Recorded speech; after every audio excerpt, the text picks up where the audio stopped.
Welcome to Blind Level Tech. I'm Jonathan Price. I'm Evan Starnes. And together, we're bringing you news, tech, and information about blind technologies. Being blind doesn't mean you have to stop living. We're going to show you just how possible it is to live the life you want. Okay. In the absolute dereliction of duty comes one Evan Starnes making his way to the gallows. Yes. I've earned it today. I'll let you listen to it. Okay. Go for it. I've been anything but on top of it today, man. I apologize sincerely and know it's an excuse. And there it is.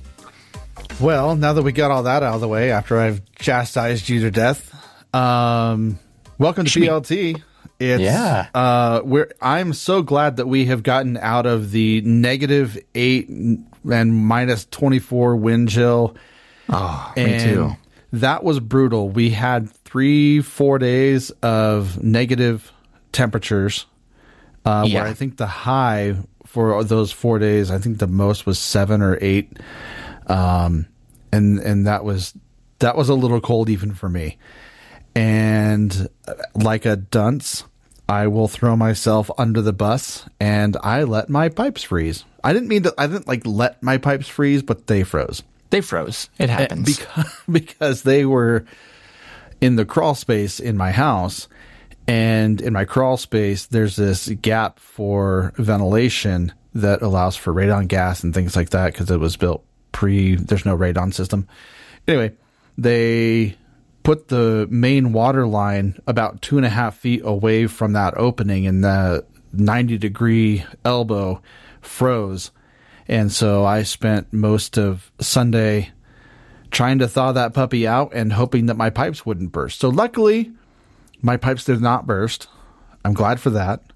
You got to watch the game while doing it, is what I heard too. I did, yeah. I had the heater under there, and I had my daughter's hair dryer under there, and I was watching the game under there. So I was in a crawl space, and it was all of 10 degrees, and so it's that cold weather training that I love so much. Oh yeah, going to help me prepare for next season for hunting. So anyway, did you have any fun adventures over the weekend while it was like stupid cold outside? I honestly did absolutely nothing this weekend at all. You didn't even unpack your house? Well, no, I did parts of that. Okay. I'm doing it kind of one item at a time. I'm not like I was trying to do it where I'm going through every single box all at once, and then I get home from work and I'm like, I'm tired. I'll just do one. I honestly, this is my first weekend I got to spend completely by myself. It was fun in certain ways. It got incredibly boring and meh after a while, but I didn't leave. Yeah, I didn't leave once. I don't even think I walked out of my door to even go get the mail or anything. So, oh, wow. Yeah. My brother-in-law enticed me over with some green chili, some homemade green chili. And I gotcha. He makes it hot, like to the point where your nose starts swelling and your face starts turning red and you start crying like a little baby. Well, hey, it'll make it easier to stay warm on the way home.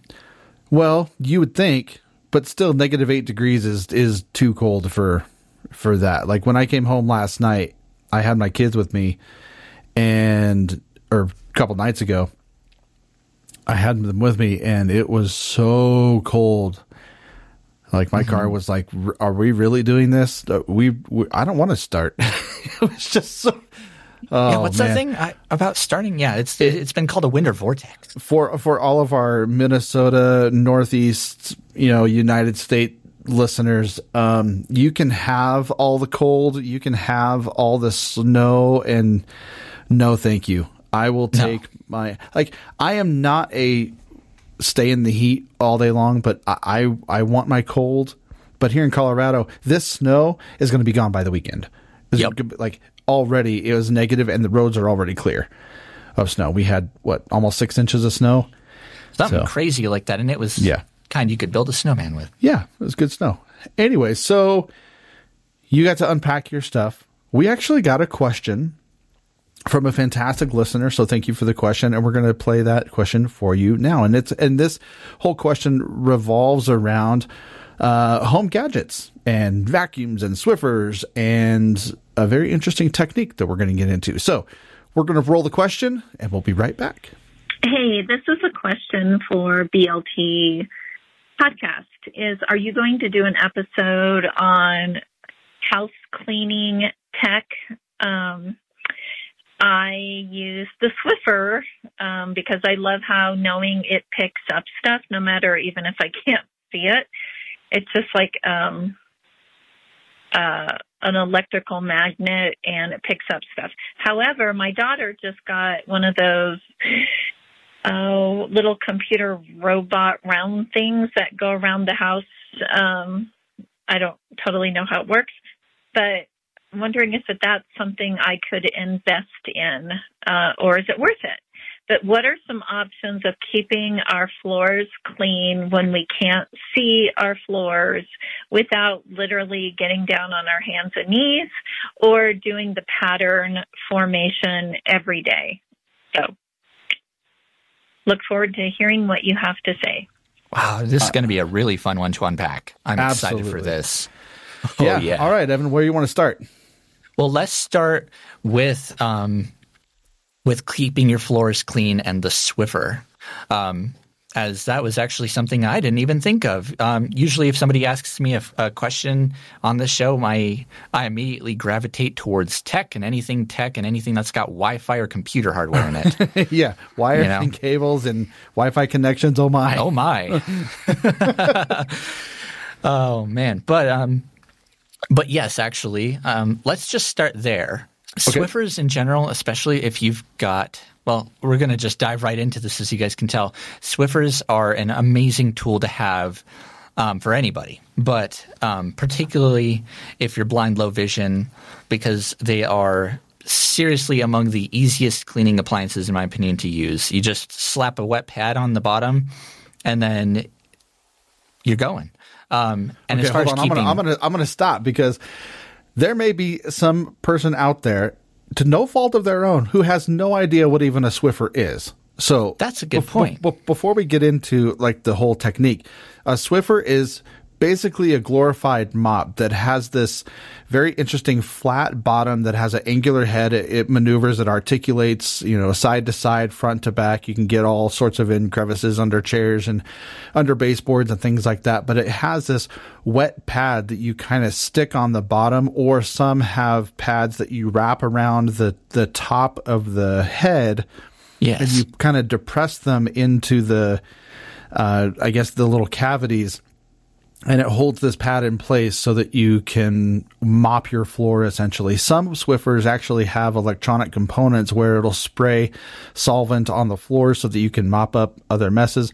Some have just the moist pads that you don't have to moisten them. They're already, I know some people are going to really buckle at the word moist.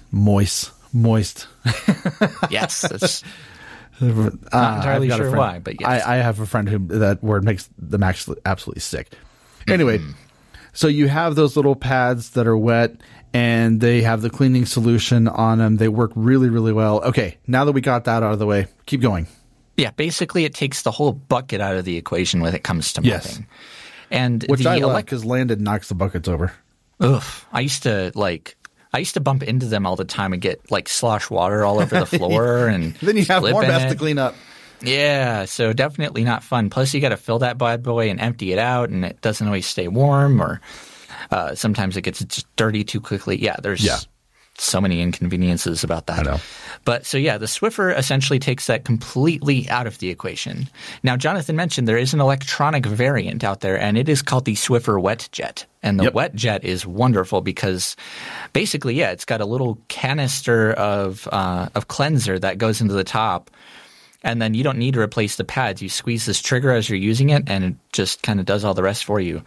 And they do have other more affordable variants that can, essentially you once you put the pad on the bottom, and then you just kind of mop the floor as you usually would, except that you're not having to stop to squeeze out the head into the bucket and dip it in and soak up water, and then drip it all over the floor.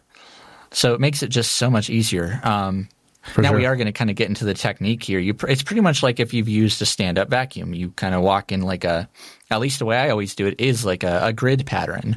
Okay. The most you got to do is worry about if that pad's dirty, and you can pretty much clean an entire you can clean an entire room and then some with just a single pad. And they actually do have a couple of different types of pads too. They have the wet kind that we talked about, and those just come in like a container, and they're all soaking and dripping wet. Yep. And then they also have a dry kind that's really good for getting dust off of the floor. So if you have like a very if you are in a very high trafficked area, like a kitchen or whatever, I'd always recommend using one of those first. Yep, for sure. Now, we're going to kind of get into the vacuums here in just a second, but she mentioned that, either getting down on your hands and knees or doing the pattern formation. What is the pattern formation?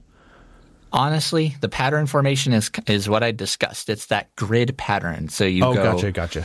Yeah, forward all the way to one wall, and then go completely back, and then slightly left, and then forward to the same wall, go back slightly left, kind of in like a vertical, like lined pattern, I guess. I don't know how else to describe it. Sure. Do you also learn that in like O&M training and things like that? Or is that just something you pick up from people? I mean, if you go to any training programs, they'll teach it for home management. Okay. It's not something you'd get out of particularly cane travel or travel classes and mobility classes in general. Yeah. But mobility classes, when it comes to orientation, they will probably help you out with it, though. Yeah, for sure. Okay, so let's transition into vacuums, either handheld vacuum, or I guess push vacuums, or little robo vacuums. I personally don't have a robo vacuum. It bothers me that they just kind of roam around, and the floor is clean, but then it leaves weird patterns on my floor, and I am the type I like my rows. I like to push the vacuum, move it a little bit to one side, and push the vacuum again, and it's all uniform and nice. Okay, so now that I've gotten off my soapbox, vacuum robots. I know you've had a couple. Mm-hmm. I've got one. Okay, tell us about it. Well, so mine's honestly quite basic. I got it from a friend, and I just bought a new power cord for it, actually.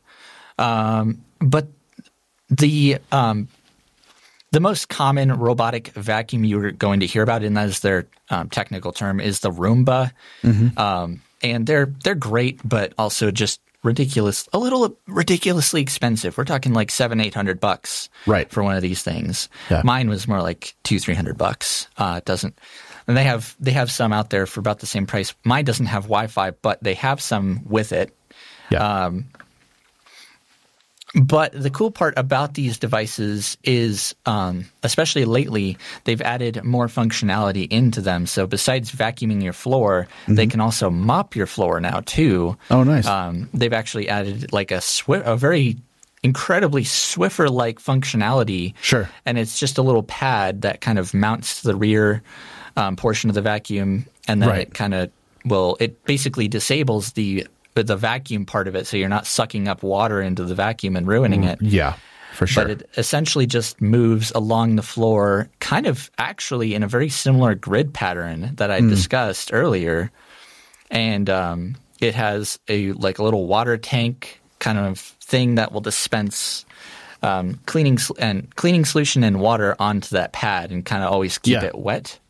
Now, in my opinion, they don't do as good of a job as doing a manual like Swiffer, but they are convenient to just kind of do some, set it and forget it. You hit start, and you walk away. Well, they kind of feel novel. Like it kind of feels like a novelty thing to me, where I could vacuum and mop my own floors much faster than a Roomba could, or a vacuum or a Swiffer wet jet by itself, or whatever. Yeah. But well, it's a convenience thing. It's kind of one of those for sure. But yes, even the most top tier robotic vacuum is still kind of sluggish when it comes to movement. It's right. Because how long does it take for your Roomba to, let's say, do one room, do a living room?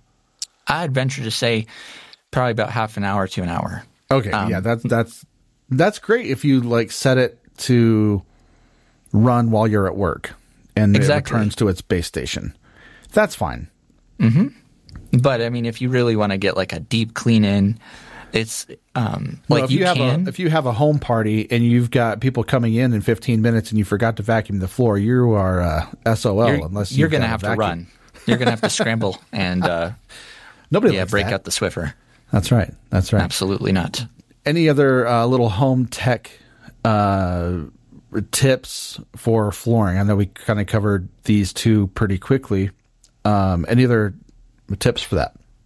Yes, absolutely. So you'd actually talked about vacuums that return themselves to their base. Yes. And nowadays they're all supposed to do that. I've never seen I haven't seen one in a long time that you have to charge manually. Right. The base is something I'd kind of like to just dive into a little bit because the bases can also come with more functionality in the form of the bases can essentially vacuum the vacuum. In fact, the one that I was talking about, there's one I was actually talking about a few months ago. Yeah, right? Think about it. A vacuum vacuuming a vacuum? Yeah. The visual there was just way too much. Right. It's not as exciting as it looks, though, unfortunately. But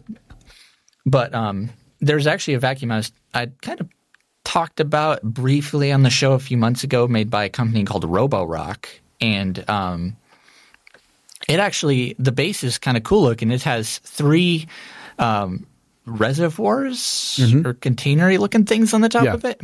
And one of them is for clean water, the next one's for dirty water, and the third one is a dust collection bin for the vacuum part. Nice. And so, essentially what these bases now are able to do is completely clean the mop head, refill the vacuum, and then there's actually a vacuum inside the base that essentially kind of uses the port that the vacuum uses for suction, and it kind of does like the reverse of that and essentially completely clears everything out of that little dust collection bin on the vacuum itself. That's so weird. It is weird. It's like so basically these things can be fully autonomous and you can set them to run when you're at work. Yeah. And it'll pretty much do its little thing. It'll undock itself from the base, and the Robotic ones are cool because it can intelligently adjust between mopping and vacuuming. It can actually raise and lower its little mop head. The one I've got, unfortunately, requires a lot more manual labor. You actually have to go and slide the mop head onto the back of the vacuum and install the water tank and fill it up. And by then, you might as well just grab the Swiffer yourself, and do it, because you've spent 10 minutes fiddling around with the thing trying to get it to work. Yep. So, I love that. Now, there's something I really wanted to talk about before we wrap this show up really quickly. Oh, yeah. Is brands, because we've been talking about robot vacuums, and I mentioned Robotic and all that, but I imagine people are like, oh my gosh, what brands do I start with? It all depends really on the functionality you want, but accessibility is really, I imagine, quite important for these folks, for a lot of these folks. Yeah, absolutely. I'd like to say Robotic, as far as accessibility and their app is concerned, ain't great. It's usable, but it's not my favorite. Gotcha. Now, there's a company out there called Eufy, UEFI. It's basically owned by Anker that makes all these really good chargers and cords and power banks. But they also have a brand of appliances. And not only are their vacuums very affordable, but their app is really, honestly, really accessible. And I think you could even go pick some of these up at Walmart. So, awesome. Eufy is the brand I would highly recommend to anybody looking into a robotic vacuum. They've got all sorts of types and sizes and variations. Well, this has been kind of a lot of fun, and we've mopped our floors, we've vacuumed our living rooms, and now I think it's time for, a sandwich? The sandwich of the week. All right, so let's see. I don't really have a sandwich. I'm going to get some inspiration from my good man, Evan. Evan, do you got a sandwich? Guess what? I don't really have an exciting one either, except for one that I made this weekend that was really good and awfully convenient. And it was a little Philly steak one. I don't know if... Oh, okay. I love I actually went to Philadelphia, Pennsylvania, like a few years ago. Okay. And got to try my first real, like, out of Philadelphia. Yeah, real Philly cheesesteak sandwich. Nice. Now, these don't even remotely compare to that at all, but I love me a good Philly steak sandwich. And, I mean, these, you unwrap it, you put it on a plate, pop it in the microwave for 2 minutes, and you got yourself a nice little sandwich. Nice. There was this burger that I remembered at Red Robin, and it was a Whiskey River barbecue chicken sandwich, and it's this like whiskey bourbon sauce in chicken with chicken with the sauce, and then wrapped in bacon and red onions and lettuce and tomato, and oh man, it was so good. It was so good. I'm going to go to Red Robin tonight. I'm not even hungry, but that's making my mouth water. It was especially with the sauce, man. Oh so my goodness. Dude, that sauce was on fire. And bottomless fries. Come on. You cannot compare. Yeah, you can't compete with bottomless fries. Maybe what I'll do is I'll go get a basket of the bottomless fries, and I'll put some in a little baggie and bring them home so I can dip them in my brother-in-law's green chili. Yum. Make your own chili fries. Not chili cheese, technically, but... Well, I'll throw some cheese on there. Absolutely. You kidding? Yeah. Put that in the in the oven? Oh, absolutely. Now, Evan. Yum, yum, yum. I know that we're going to get some responses from this. And all the ladies out there are going to be like, look, there's 2 dudes who are talking about cleaning. And for the ladies, that is like the creme de la creme. So if you end up going on any dates, you'll have to credit me for that. Eh? Yeah, credit me for that. Absolutely. Well, I love that. Evan, any final words as we wrap today? No, but I hope everybody was able to stay warm and keep their heat running. It was... For sure. Oh my goodness, bloody cold. It was super cold. Yeah, keep those phone calls coming in. We love hearing those voicemails. You can call us 720-712-8856, or you can email us at feedback@aftersight.org. And as of today, you can go online. And if we've got Valentine's Day coming up, we've got all these holidays coming up. Oh, yeah. And we are doing shout outs for Aftersight. And so if you have somebody that you love, your kids, your grandma, your spouse, your grandparents, aunts, uncles, doesn't matter, give them a shout out. For $10, you can have us read your shout out over the air. And so it can be like, hey, I just wanted to say thank you so much for my buddy, Evan Starnes. He's awesome. And just wanted to say happy Valentine's Day and punch you in the face. And no, I'm just kidding. We're going to get one of those, aren't we? Yeah, we're absolutely. So you can now keep it within reason. We can't read all the, dirty, nasty, raunchy, swearing stuff, over the air that we would really want to. So keep it clean, keep it, PG-ish.